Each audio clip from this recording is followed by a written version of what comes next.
You've got a drawer full of tools, not the clean, untouched kind people buy to feel like adults. Real tools. Heavy ones, worn ones. The screwdriver with the chipped handle. The wrench with rust near the edge. The flashlight that only works if you smack it once.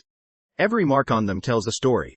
And, if someone opened that drawer without knowing you, they'd know something immediately. This person solves things. This person figures it out. And honestly, this was never really about tools, because people who keep tools like that usually become something else too.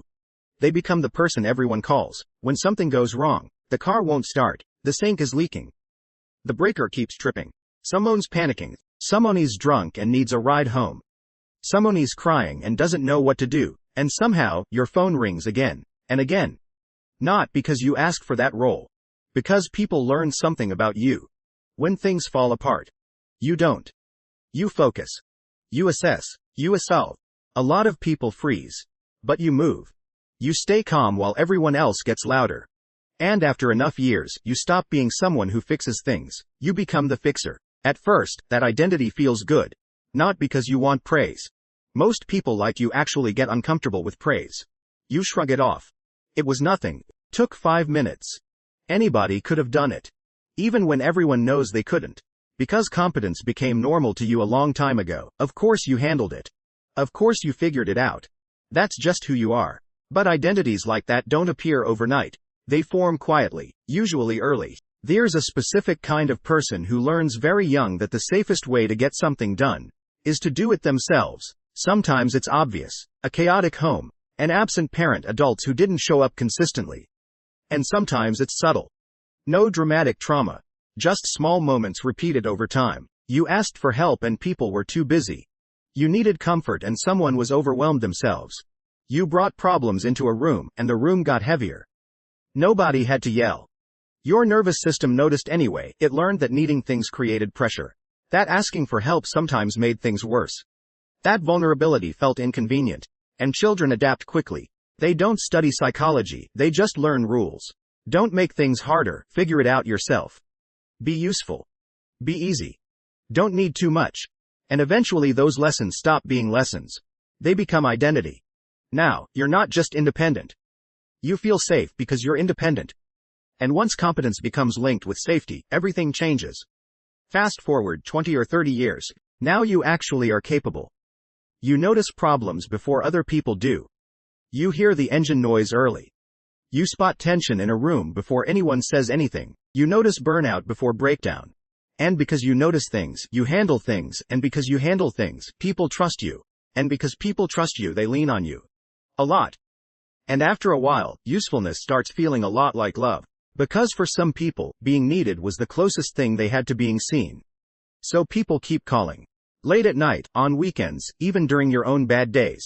And you answer. Not because it's easy. Because it's who you are. The one who shows up. The one who keeps moving. But here's the uncomfortable question. Why do you try carrying things alone that obviously require two people? Why do you organize your thoughts instead of sharing them? Why do you disappear when life gets heavy? Because this goes deeper than stubbornness. People like you usually don't resist help because you think you're above others. The truth is more human than that. Asking for help means something specific to your nervous system. It means stopping. It means not knowing. It means visibly becoming the person who can't handle something. And, if your identity has been built around competence for decades, that doesn't feel neutral. It feels dangerous. Not physically, emotionally. Because if your internal story says, I'm the one who handles things, then what happens when you can't? What happens when the relationship problem has no wrench? When your grief doesn't respond to productivity? When your loneliness can't be solved with action? That's when things get complicated. Because the strategy that always worked suddenly doesn't. Research actually supports part of this. Psychologists Francis Flynn and Vanessa Lake found that people consistently underestimate how willing others are to help them. The issue usually isn't access to support. It's the meaning attached to needing it. Because people aren't only asking, will they help me? And for fixers that second question carries weight, because solving problems quietly reinforces identity. I'm useful. I matter, I can handle things. And when self-worth becomes tied to usefulness, being unable to fix something starts feeling personal. This shows up emotionally too. When someone tries supporting you, you often start strategizing instead of receiving. I've got it. I already thought about it. I know what I need to do. The conversation instantly becomes problem-solving, because being supported feels stranger than giving support. And underneath that is usually a quieter belief: needing help makes me a burden. If that sentence hit something in you, there's probably a reason. Beliefs like that don't appear randomly, they come from observation. Watching stressed adults. Watching needs become weight. Watching vulnerability create tension. And somewhere along the way, you decided you would never become one more thing someone else had to carry. So you adapted. You became useful, independent, capable. And eventually, you became the person everyone leans on. But here's the painful contradiction. You would never make someone else feel guilty for needing help. If a friend called you at 3 a.m., you'd answer. If someone broke down in front of you, you'd make space for them. You'd never call them weak. And yet somehow, you remain convinced that if you needed the same support, it would be different. That you'd be too much, too inconvenient, too needy. And honestly, a lot of your exhaustion lives there. Not in helping, in never receiving, because people who always seem strong often become invisible in their own pain. When you always handle things, people assume you always can. When you always say yes, people stop checking whether you should.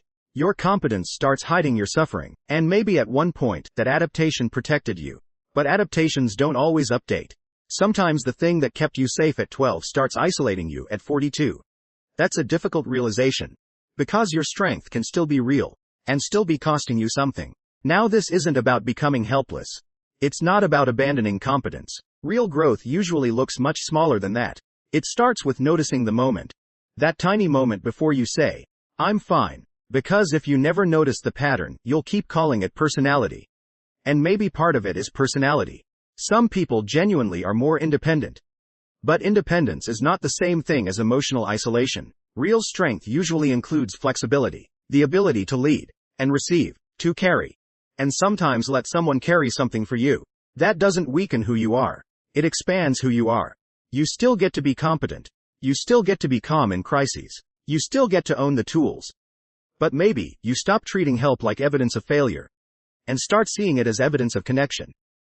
Because healthy people aren't only there for what you can give them, they're also there for the moments when your hands are full. When your back hurts. When your mind gets loud. When your systems fail. And if that idea feels uncomfortable, it probably means it's unfamiliar. For people like you, vulnerability often feels like weakness at first. Until eventually, it starts feeling like relief. So yes, keep the tools. Keep the competence. Keep the part of you that knows how to show up. That part matters. But every once in a while, when life gets heavy, when the job clearly needs two people, hand someone else the wrench and let them help.